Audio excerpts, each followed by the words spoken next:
todo el tiempo, si te das cuenta, estamos pensando en comida, en el desayuno, la comida y la cena. Y pareciera ser que todo lo que hacemos como seres humanos está enfocado al alimento. Mi estimado Pepe, ¿te has dado cuenta que toda nuestra vida gira alrededor de la comida? Nos reunimos. Que nada más la mía, pero qué bueno que no estoy solo. Nos reunimos para cerrar negocio en una comida. Nos reunimos para encontrar pareja y decidir con quién vamos a compartir nuestra vida en una cena. La gran mayoría de las decisiones que tomamos sobre nuestra vida financiera, sobre nuestro futuro, seguramente se hacen cuando terminamos de comer o mientras estamos desayunando. Y la gran mayoría de todos nosotros, nuestro primer objetivo cuando nos levantamos es ¿qué voy a desayunar? Y cuando llega la hora de la comida, ¿y ahora qué voy a comer? ¿Y a dónde voy a ir? Mucha de nuestra vida surge alrededor de la comida. Oye, comemos 3 veces al día. Dime si eso no es vivir pensando en comer. Claro, y muchos de los espacios en los que nos movemos están pensados en dónde vamos a comer. Tanto el espacio de las casas como el espacio de las oficinas están muchas veces diseñados en función a estas áreas. O sea, ¿dónde va a comer la gente? Claro. O sea, ¿dónde van a calentar sus alimentos? ¿Dónde vamos a poner los hornos de microondas, los refrigeradores? Incluso si la vida social está muy enfocada al tema de comer, pues ya hay proyectos que están haciendo cocinas mucho más amplias, mucho más grandes. Incluso están convirtiendo la cocina en el área principal de un departamento, porque ahí es donde se da la interacción social. Claro. Yo me acuerdo que las casas, las grandes casas de los años 70, de los años 60, me tocó visitar algunas en casas de familiares o en casas de amigos o en casas de los papás de mis amigos. Y no sé si tú te acuerdas que la cocina no era parte de la casa, era como una zona independiente. Es más, había un muro y había una puerta tipo de estas con una ventanita redonda, y entrabas y salías, abatibles, para que la cocina y los olores que surgían en la cocina se quedaran ahí. Y el comedor era donde generalmente hacías la reunión, te sentabas a comer, pero la cocina y el comedor estaban separados. Y hoy, como que todo eso ha cambiado. Ahora, el modelo de la cocina abierta que conecta una cocina y un comedor es lo más común. Ya no solo en los departamentos, porque el departamento es pequeño, pero también en las casas. Ya las casas tienen cocinas abiertas. ¿De qué te habla esto? ¿Cuál es la sensación? Yo creo que es como conectar el ámbito o el ambiente en donde más nos reunimos, porque si tú te pones a ver en dónde nos reunimos más en una casa, invariablemente es a un lado del refrigerador mientras estás sacando las cervezas, los drinks, y en la cocina mientras estás preparando los platillos. Es el lugar donde nos reunimos. Sí, y tiene mucho que ver también con, pues nos hemos ido reduciendo, o sea, las familias se han ido siendo más chicas. Antes, digamos que tenías 2 ambientes, o sea, la interacción de muchas personas en la cocina, preparando mucha comida, porque tenías muchos invitados, o sea, generalmente los comedores eran grandes. No sé, casa de tus papás cuántas personas recuerdas que había, pero yo recuerdo comedores de 12 personas o 15 personas, unas mesotas enormes. Y tenías esas 2 áreas donde, digo, la mayoría eran las mamás interactuando, todas ellas preparando los alimentos, y el resto de la familia sentados en el comedor interactuando en lo que esperaban a que se sirviera la comida. Claro. Pero estás hablando de familias grandes. O sea, eso yo creo que ha ido cambiando, y al ir cambiando, al irse reduciendo, pues hemos ido abriendo las cocinas para que el que está cocinando, que ahora ya nada más es una persona por lo general, pues no se quede fuera de la interacción social con los que están esperando que les sirvan la cena. Claro. Entonces, y además pues ya se han empezado a dar otras interacciones que antes no se daban. Ahora ya es más el tema del show, de hacer tipo chef, hacer una cocina más abierto, preparar los platillos, que todo el mundo lo vea o que muchas manos estén ahí interactuando. Y ya se vuelve como una especie de juego. Sí, sí. O sea, vengan a cocinar a mi casa. Claro. No, y además también los espacios se han ido reduciendo. O sea, somos menos personas en la familia. Ahora ya no somos papá, mamá y 8 hijos. Ahora somos papá, mamá y si acaso 2 hermanos. Entonces, eso habla de que ya no comes en el comedor. Ahora comes en el desayunador o en la barra que está casi a un lado de donde está la estufa. Es más, yo literalmente en mi casa tengo el comedor y no lo uso. Yo literalmente desayuno todos los días, como y ceno en la barra de la cocina, porque no tiene sentido desplazarme para mover un plato hasta el comedor y luego regresar y volver a lavarlo. Entonces, en la barra de la cocina me queda absolutamente todo a la mano. Y eso también nos habla como que de este momento que estamos viviendo en la humanidad de ser prácticos, de ser rápidos, de acortar distancias y de aprovechar muchos de los espacios. Entonces, nos vamos reduciendo, nos vamos haciendo más pequeños y también nos vamos conformando, incluso adentro de nuestras casas, de nuestros hogares, reduciendo y haciendo mucho, muy práctica la forma en la que distribuimos nuestros muebles y nuestra cocina principalmente. Sí, y también nos estamos haciendo más sofisticados, digo, no todos, pero mucha gente está siendo más sofisticada con lo que cocina. Ahora lo curioso es que estamos en cocinas más chicas, con una mayor cantidad de aditamentos, con una mayor cantidad de condimentos y con una mayor diversidad de alimentos. O sea, ya es más común que ya empecemos a tomar cocinas que ya, por ejemplo, ya vamos a hacer comida italiana, vamos a hacer comida asiática, vamos a hacer comida mexicana. Entonces, eso también es algo que ha cambiado a nivel cultural. Ya es, o sea, estamos de alguna manera diversificando más nuestra alimentación y curiosamente nos estamos llevando en seres, pero nos estamos reduciendo en las personas que invitamos a nuestras casas. Ya es mucho más selecto, ¿eh? Sí. O sea, yo me acuerdo que cuando tenía 17, 18 años, las fiestas de cumpleaños, y yo creo que a todo el mundo pasamos por esas fechas, yo llegué a tener entre 100 y 120 invitados para mis cumpleaños, en donde hacía unos fiestones, poníamos música, rentaba tacos, compraba cerveza, refrescos, comida, y hacía unos fiestones. Y conforme también vas avanzando en la vida, como que te vas volviendo selectivo. Ahora mis cumpleaños son única y exclusivamente con personas y amigos que son muy queridos. De otra forma, yo creo que eso no hubiera sucedido, ¿no? No, también nos vamos volviendo más selectivos. Sí, sí, pero lo que es muy interesante es cómo estamos también tendiendo. Alguna vez Carlos Muñoz, que mucha gente lo ubicará más bien por el personaje, por el Máster Muñoz. Sí, claro. Muy buen amigo. Carlos, en alguna de las conferencias que daba, cuando hablaba de cómo los desarrolladores inmobiliarios debían de segmentar sus productos inmobiliarios, él hablaba de que los segmentaras en función a la gente, a los foodies, que él llamaba, o sea, a la gente que les gusta cocinar. Sí. Y entonces hicieras un proyecto donde la cocina fuera el centro de atracción, o bien que lo enfocaras a la gente que le gusta la tecnología. Entonces ahí la sala de televisión se volvía el espacio primordial. Entonces la sala de televisión estaba, ya sabes, llena de instalaciones, contactos, aislada de ruido y todo. Y había los que le llamaban los más sensuales, donde el espacio más importante era la recámara principal. Sí.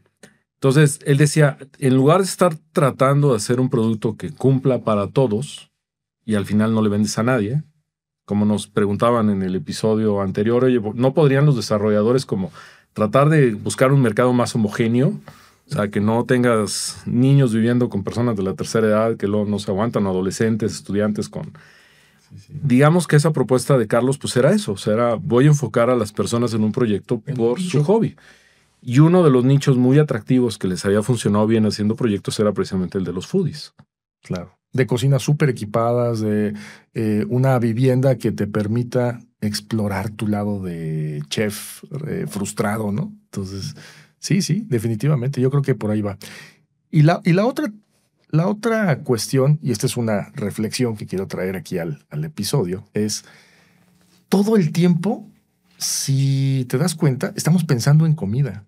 O sea, es más, tú date cuenta de que el horario en el que vivimos no se rige por la actividad solar, bueno, obviamente porque amanece y anochece, pero se rige principalmente por nuestra hambre. Es decir, entras a las 9 de la mañana a un trabajo justo después de que ya desayunaste. Y generalmente en todos los trabajos se termina de trabajar a la 1 para que vayas a comer, a las 2 para que vayas a comer. Todo mundo puedes estarlo viendo a las 2 de la tarde. El tráfico en las metrópolis es impresionante porque todo el mundo sale a comer y luego regresa y después llega al momento de la cena. Entonces estás pensando todo el tiempo en estos 3 momentos del día. Yo los catalogaría en estas 3 divisiones, ¿no? Es en el desayuno, la comida y la cena. Y pareciera ser que todo lo que hacemos como seres humanos está enfocado al alimento. Y suena lógico, porque al final del día, como todos los animales, el objetivo de ir a trabajar, el objetivo de generar dinero, el objetivo, pues es única y exclusivamente para poder comer, ¿no? O sea, sí, porque si no comes no sobrevives. Entonces sí, vivimos para comer. Y todo lo que rodea la comida, pues lo estamos llevando a nuestra rutina y vida diaria. Sí, curiosamente somos una cultura que hacemos 3 comidas muy vastas. Oh, sí. Los europeos son más de hacer, por ejemplo, un desayuno muy ligero, un almuerzo más o menos y una cena fuerte, pero un poco más temprano que nosotros. En el caso, por ejemplo, de la gente en Estados Unidos, el desayuno es pesado, luego tienen un lunch ligero y lo cenan a las 5 de la tarde, que es, digamos, que la comida fuerte, ¿no? Y ya no vuelven a comer, a consumir alimentos después de las 6, 7 de la noche, ya no vuelven a consumir hasta el otro día. ¿Tú te has preguntado por qué es esa diferencia entre Europa y América? Me imagino que por el horario solar de los días más cortos, la verdad no estoy seguro. Yo tengo una hipótesis y creo que en algún lado la leí. Mira, en Europa comían de esta manera porque en el periodo que tiene de desarrollarse Europa, ya la gran mayoría de la población ya no estaba en un trabajo tan arduo. O sea, eran familias y eran países que generalmente ya estaban expandidos y establecidos, y entonces hacía sentido hacer este tipo de comida. No eran trabajadores de jornadas largas. Y en América llegamos como pioneros, ¿no? O sea, llegaron españoles, ingleses a construir. Entonces, tenías que levantarte muy temprano y tenías que hacer jornadas muy fuertes y muy largas.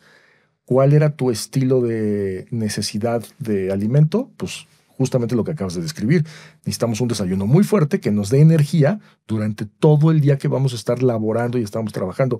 Entonces, a mí me parece, y esta es una hipótesis, es que Europa estaba mucho más avanzado y necesitabas esforzarte menos que en América, que estabas colonizando y que estabas construyendo ciudades y caminos y carreteras y caminos férreos.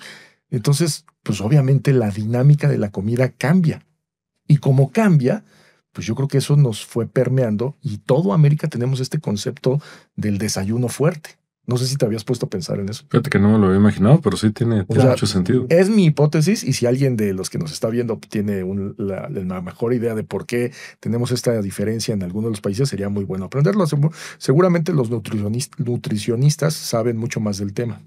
Y te lo comento porque también es buen momento de decirle a la gente que empiece a ver a un nutriólogo, porque el hábito, la forma en la que comemos, el hábito que tenemos de los alimentos, cómo preparamos comida, qué tipo de aceite usamos para cocinar, qué tipo de lácteos, soda, refrescos, a lo mejor nos está haciendo daño. Ir con un nutriólogo, asistir con un especialista en temas de nutrición nos puede ayudar mucho. Te lo comento porque acabo de ir, llevo ya varias sesiones y pues creo que ahí va funcionando, ¿eh? Ahí va funcionando. Un poco a poco, pero va funcionando. Sí, y también digo, hay algo que como cultura tendríamos que empezar a cambiar un poco más, a lo mejor como la cultura de los europeos. Nosotros todavía tenemos una cultura de mucho desperdicio de comida. Parte porque los alimentos aquí tradicionalmente son más baratos, o sea, frutas, verduras son mucho más económicas. Estamos acostumbrados a comprar kilos de todo, kilos de jitomates, kilos de plátanos, kilos de todo. Y mucha comida se nos echa a perder. Porque es barata, ¿no? O sea, porque es barata. En relación al costo de lo que cuesta la comida en Europa, en América y sobre todo en México y en países como Hispanoamérica, o sea, como México, Colombia, Centroamérica, Sudamérica, estos alimentos tiras una semilla y en unos meses ya tienes un árbol, o sea. Sí, es económico. En Europa quieres comprar y compras un plátano, una manzana, una pera, medio jitomate, o sea, vas por piezas. Vas casi por piezas y es bastante costoso, pero también generas menos desperdicio. Aquí en México generamos mucho desperdicio de basura. Y yo creo que la Ciudad de México, ya como la orbe que es, deberíamos empezar a reducir nuestro desperdicio. Claro. Si tú ves la basura que sale, la mayor parte es orgánica, la mayor parte es comida echada a perder. Y otra parte muy importante son estos empaques desechables de cosas que compraste en el Oxxo, consumiste y así directo a la basura, o sea, cosas de un solo uso. Sí. Eso está generando mucho desperdicio. Sí, las botellas de agua. Las botellas de agua. los empaques de los gansitos, ¿no? O sea, Sí. tenemos muchos alimentos que realmente generan mucho desperdicio y que es algo que sí podemos cambiar como habitantes, el empezar a reducir lo que generamos de desperdicio, el empezar a reducir lo que generamos de basura, teniendo un poco más de orden en nuestra alimentación y tratando de comer más en nuestras casas, o al menos de preparar la mayor parte de los alimentos en nuestras casas. Claro. Yo sé que luego criticamos mucho a los godines con sus toppers, pero la verdad no contamina. Un topper no contamina, le sacas un buen de usos, ¿no? Claro. O sea, versus el que está pues, simplemente pidiendo comida y que te la llevan en un, ¿cómo se llaman estas cosas blancas de ¿Unicel? Unicel? Ya ni me acuerdo cómo se llama. Que es un solo uso y a la basura. Y aparte es muy contaminante. Y la gran mayoría de los restaurantes los usa. Sí. Sí, porque es muy barato y porque... Sí. Y no pesa y sí, es horrible eso. Fíjate que la otra vez estaba escuchando también, no sé si alguien en internet, en YouTube, y hablaba de lo importante que es que nosotros entendamos que la comida que consumimos tiene un valor no solo nutricional, sino energético. Es decir, si tú consumes comida que viene sellada en una bolsa, literalmente estás consumiendo absolutamente cero energía. En cambio, si ese producto que vas a consumir te lo tienes que comer porque en una cuestión de días se echa a perder, esa cosa tiene mucho más energía que un empaque que te puede dar o que un producto que te puede durar 30 o 40 días de caducidad. Entonces, el tema energético de los alimentos creo que se nos ha estado olvidando en aras de ahorrarnos tiempo. Y hay veces que lo que nos conviene es empezar a comer mejor para tener más tiempo, no para tener más tiempo de hacer cosas hoy, sino para tener más tiempo de vida. La gran mayoría de las personas se olvida que vamos a vivir posiblemente 100 años. O sea, ya estamos en esa época, mi estimado Ya Gallo. estamos llegando a esa hora. O sea, si hoy te pones a pensar que la humanidad va a llegar al punto en que va a vivir 100 años promedio, tienes que estar consumiendo alimentos que te ayuden a llegar bien a tu vejez. Y yo estaría eliminando refrescos, comida chatarra, alimentos súper procesados, a evitar el fast food a como dé lugar, o sea, volver otra vez a lo sano. Y de esto ha habido un montón de información, pero parece que a la gente le entra por un oído y le sale por el otro, ¿no? La adicción al azúcar es muy difícil de superar. Tú que lo sabes, ¿no? Dificilísima la adicción al azúcar. Ya sé.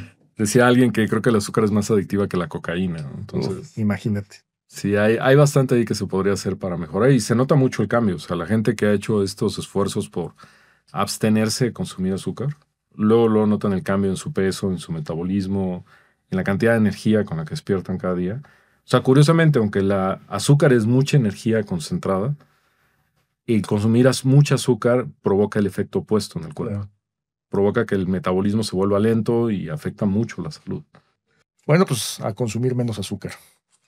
Esperemos. Se dice más fácil de lo que es. Se dice más fácil de lo que es.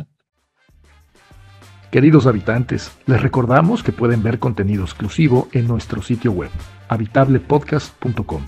Ahí podrán suscribirse para recibir de forma semanal los hábitos, habilidades, historias, herramientas y hacks positivos de los que hablamos en este programa. Fíjate que hay algo bien interesante alrededor de la comida. Yo estoy casi seguro que a todos nos pasa que cuando éramos pequeños, y sobre todo a los de nuestra generación, había un chingado grito que te hacían, que decía, vente a comer ya. Y tú estabas ocupado y lo que menos te importaba era comer porque estabas jugando, estabas viendo la tele, estabas con la pelota, estabas con tu vecino, con tu amistad en la calle y vente a comer y ya es hora de comer. Y era a huevo. O sea, no podías fallar al lado de la comida y tú no tenías hambre. Pues cuando eres niño, tienes 10 años, lo que menos tienes es hambre a las 2 de la tarde. Fuiste a la escuela, te comiste el lunch, te invitaron un pedazo de pizza, a la salida te dieron dulces. A las 2 de la tarde, a las 3 de la tarde, no tienes hambre. Y no sabes cómo me purgaba que todos los días era una obligación sentarse a la comida. Es más, a lo mejor te pasó, y a lo mejor a algunos de ustedes les pasó. No te levantas hasta que te acabes ese plato. Y podían pasar horas, cabrón, y la pinche sopa fría seguía ahí, no se evaporaba. No se iba a evaporar. Y entonces encontrabas la manera de, ¿cómo me deshago de esto, güey? Lo meto en una servilleta, me lo paso con agua, en cuanto se descuiden lo tiro a la tarja de la cocina. O sea, para mí era un sufrimiento comer. Y yo creo que por eso mucho tiempo en mi vida, para mí la comida significó, puta, qué horrible pretexto, qué horrible cosa. Si yo no tuviera que comer, sería el hombre más feliz del mundo. Pero después como que eso cambia, como que después le empiezas a encontrar amor a la comida, porque es donde te reúnes con tu familia, porque es el momento en el que te reúnes con tus amigos, y la comida es el pretexto para socializar. Pero a mí me dolió mucho cuando era niño esta obligación de ir a comer. Por eso, a mi hijo le digo, tú vas a comer cuando tengas hambre. La única condición de venir a la hora de la comida es platicar conmigo. Si platicas conmigo y estás conmigo a la hora de la comida, no hagas ninguna otra cosa. Así que, para todos los que nos están viendo, uno de los primeros hábitos, bueno, antes de continuar con eso, dime si a ti te pasó, mi estimado Pepe, porque... No, yo era los otros, güey. Yo era el que tenían que sacar de la cocina. Güey, ya salte, güey. Ya, tenemos que limpiar, salte, güey. No, a mí, digo, espero, todavía me da pena contarlo, pero yo cuando era niño, a mí los maestros me tenían que entretener. Estuve viviendo unos años en Estados Unidos y ya ves que ahí te tienen en la escuela y ahí te dan de comer hasta muy tarde. Ajá. Entonces a mí más bien me tenían que entretener y sacar al jardín y distraerme para que los otros niños comieran. Porque si no, yo llegaba y yo me comía su comida. Porque pues ellos no tenían hambre, no querían comer y pues yo decía, ¿qué es? ¿Espagueti? Ah, sobres, gracias. Y aparte nos sentaban, me acuerdo, en unas sillitas de A4 y ponían la comida al centro para compartir. Y pues yo agarraba esa y... Tú compras. Bye. Entonces a mí más bien era al revés. Contigo era no sé lo que era eso, pero... pero estoy de acuerdo que la comida es muy importante. Pues, mira, yo la verdad es que aprendí que la comida no solo te nutre, sino que es el momento correcto para nutrir otras partes de tu cuerpo. Y de hecho yo creo que también por eso, a ver, también es otra reflexión. ¿Por qué nos reunimos a la hora de la comida? ¿Por qué decimos, oye, nos vemos a comer? Y creo que esa es otra hipótesis mía. Yo creo que queremos nutrir, sí, nuestro cuerpo, pero también queremos nutrir nuestro corazón y nuestra mente con la conversación en el momento de la comida, porque nuestro cuerpo está preparado en ese momento para recibir alimento. Y en el momento en que recibes alimento, no solamente alimento para el estómago, es alimento para el alma y es alimento para el cerebro. Y es ahí donde mejor sucede un tema de cierre de negocios, de platicar con la pareja, de platicar con los hijos, de platicar con los amigos, de convivir y hacer conexiones. Al final del día, creo que por eso vivimos para comer. Sí, y hay algo, por ejemplo, que tiene que ver en el tema de las comidas de negocio. Cuando uno está consumiendo alimentos genera dopamina. Y cuando generas dopamina, pones más atención. Sí. Entonces, curiosamente, estás en una reunión de negocios y lo estás haciendo con alimentos de por medio, la comida provoca la dopamina. Entonces, provoca que tu potencial cliente te ponga más atención porque de por sí tiene más dopamina en el cerebro. Entonces, es mucho más sencillo hacer un acuerdo de negocios comiendo, porque digamos que ya las químicas de todos los cerebros que están ahí involucrados están con suficiente dopamina como para poner atención, a hacerlo en una oficina o en una junta o en una obra con hambre. Sí. Pues no, al contrario, ahí nadie te pela. Sí, claro. O sea, y lo que quieren es ya cállate, tengo hambre, ¿no? O sea, no me hables. Y bueno, ¿qué? ¿Ya vamos a comer? Ya cuando estemos comiendo platicamos. ¿No? Claro. Oye, y ya que estamos en estos temas, pues yo creo que es bueno platicar sobre un hábito. Saben perfectamente que en cada episodio les compartimos hábitos, habilidades, herramientas y hacks. Y el día de hoy, pues un hábito que todo mundo deberíamos tener es, si vamos a ir a comer, tenemos una reunión de negocios, de pareja, de amigos, no usemos el celular. ¿Cuántos de nosotros no sacamos el celular? Estamos en una reunión, en una comida, el otro nos está platicando y nosotros estamos, ajá, sí. Es más, hoy, curiosamente lo hice contigo y me disculpo, mi estimado Gallo. Yo estoy igual. Porque hoy era un día pesado, tenemos muchos pendientes y todo, pero la verdad es que es una de las cosas que, por ejemplo, yo le pido a mi hijo, oye, estamos en la comida, no hay celulares, no hay dispositivos, porque lo que queremos es conectar el uno con el otro, ¿no? Y entonces uno de los mejores hábitos es dejar el celular a un lado. Es más, ni siquiera lo ponemos a un lado en la mesa, lo guardamos o lo metemos en la bolsa, pero no tener el celular. Después de comer, lo que sea. Decía mi abuela que la comida es sagrada. Entonces, si tú metes el celular en el momento de la comida, estás rompiendo lo más sagrado que puede haber, ¿no? Entonces, creo que es un muy buen hábito para compartir. Y platícanos una habilidad.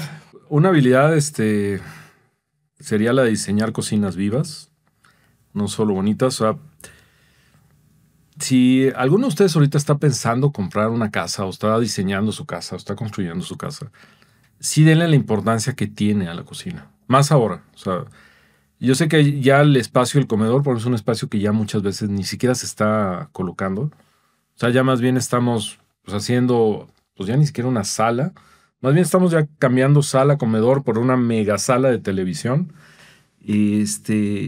Pero sí el espacio de la cocina es muy importante aunque no tengamos visitas.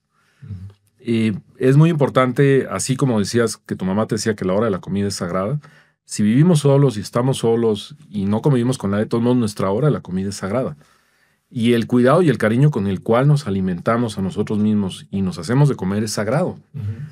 Y la cocina es el entorno adecuado para que nos den o no ganas de cocinar.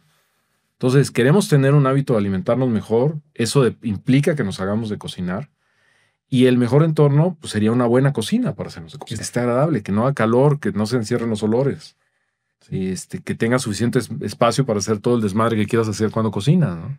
Fíjate, acabas de dar un punto clave. ¿Alguna vez viví en una casa donde todo era grande, pero la cocina era minúscula y horrible? Nunca me dieron ganas de cocinar. Luego me mudé a otra casa que era más pequeña, pero lo más grande era la cocina. Siempre viví bien a gusto. O sea, a pesar de que los demás cuartos eran pequeños, con tener una cocina grande, amplia y cómoda, para mí era un beneficio. Y luego también te quiero platicar algo. La vez que construí mi casa, que yo la diseñé, me tomé el tiempo de entender cómo funciona cocina fría y cocina caliente. Generalmente, cuando no tenemos mucho espacio, pues ponemos el refrigerador casi a un lado de donde está la estufa. Y eso es un error. Yo lo que hice fue diseñar de este lado, del lado derecho, está todo lo que se va a calentar, todo donde se guardan sartenes, todo. Y del lado izquierdo, por supuestamente opuesto, va a estar alacena y refrigerador. ¿Por qué? Porque tienes un lado caliente y un lado frío. Nunca, nunca, jamás debes poner cosas que van enlatadas, guardadas, que es tu alacena, cerca de fuentes muy calientes, porque la idea es que esto no se caliente y lo mejor es ponerlo cerca del refrigerador. Entonces, entender estos diseños, tener esta habilidad de diseñar estas cocinas, zona fría, zona caliente, hacen un mar de diferencia.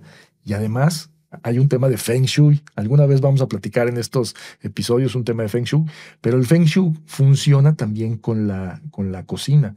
Las entradas, los movimientos, las salidas. Es padrísimo porque yo me puse a diseñar mi propia cocina para saber cómo es el movimiento cuando sacas un sartén, utilizas el refrigerador, pones huevos, leche, vas a hacer pastel, luego terminas de cocinar, dónde pones los platos, luego dónde pones los utensilios que vas a lavar. Lleva un orden. Es como hacer una danza, ¿no? Los chefs lo saben perfectamente. Hay una danza al momento de cocinar, entradas, salidas, movimientos. Es padrísimo. Entonces, si logran tener esta habilidad, qué bueno que lo mencionaste, mi estimado Pepe.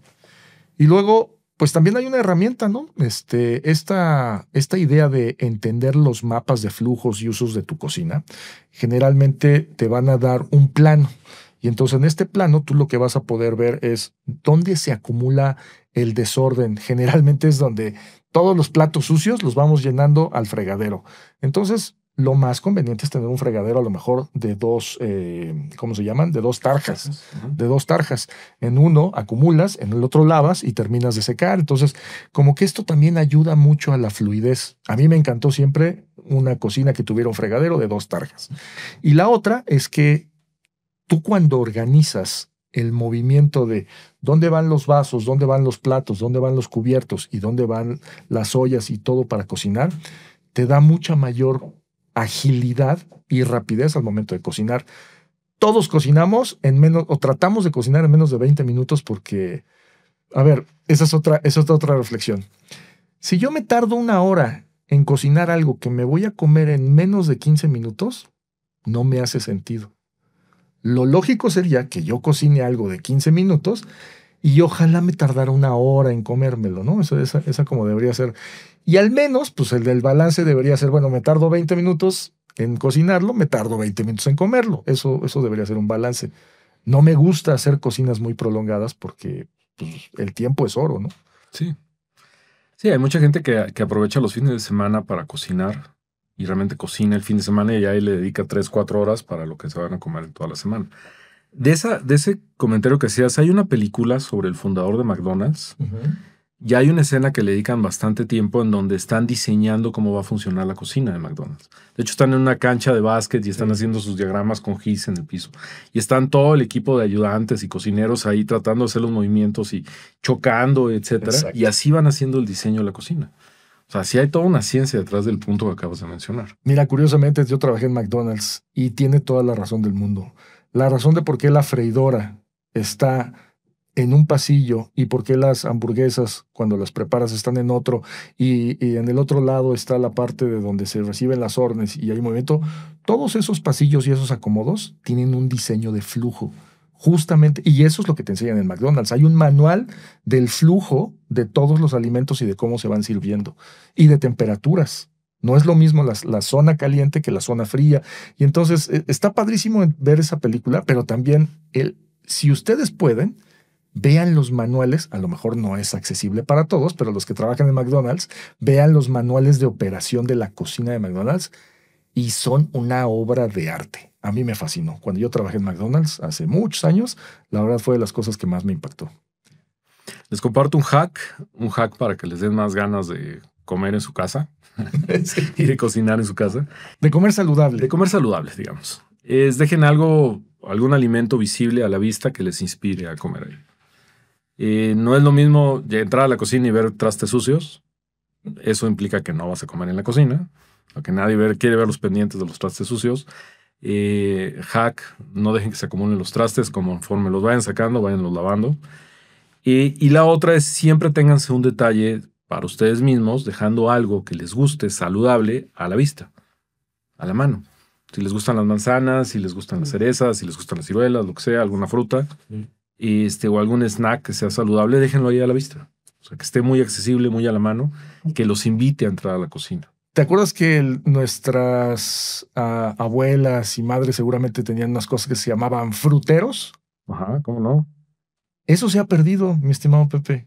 Yo en pocas casas modernas he visto fruteros y es un fantástico hábito porque en el frutero obviamente pones fruta fresca y cada vez que pasas por ahí dices, y en lugar de sacar un dulce o algo o de ir al Oxxo, mejor paso por el pasillo, agarro una manzana o agarro un plátano o agarro una pera y me la voy comiendo. Un frutero creo que es un fantástico hack para los que nos están viendo. Sí. Y luego las cocinas también demasiado frías, que no tienen nada de comida, tampoco nos invitan a comer. Sí, ¿no? Porque dices, como que ni siquiera te dan ganas de ensuciarla. Exacto. Pero bueno, es un buen hack. Bueno, pues para todos los que nos están viendo y están a punto de decidir la compra inmobiliaria, recuerden que tenemos un curso para compradores inmobiliarios. Lo van a encontrar suscribiéndose a la lista de espera que tenemos en habitablepodcast.com. Desde ahí les vamos a estar informando no solamente de los capítulos, sino también de la fecha próxima que se va a lanzar nuestro curso para compradores inmobiliarios. Así llegamos al final de este episodio. Nos van a poder encontrar en Spotify, en YouTube. Por favor, háganle clic en suscribirse, háganle clic en la campanita. Déjenos 3 comentarios. Déjenos comentarios de al menos 3 palabras. No importa que sea hate. Si no nos quieren y no están de acuerdo con algo que decimos, está bien. Déjenos mentadas, pero al menos de 4 palabras, por favor. ¿Tus redes sociales? Ahí me pueden encontrar en redes sociales como @JoséRainal o como Gallo Inmobiliario o con la startup que tenemos que se llama Rocker, sin la E, .mx. Y a mí me pueden encontrar como @soynachoflores, así, @soynachoflores en todas las redes sociales. Me pueden encontrar de esa manera. Tengo una página web, es www.nachoflores.com.mx. Ahí pueden tomar un curso completamente diseñado para aquellas personas que quieren montar un Airbnb, aunque no tengan propiedades ustedes mismos. Entonces, si ustedes quieren aprender a cómo montar un Airbnb, nachoflores.com.mx. Es todo por hoy. Nos vemos en la próxima. Mi estimado Pepe, un gustazo. Un gustazo. Vámonos gracias. a comer. Así es que... Ya dije. Hasta luego. Hasta luego.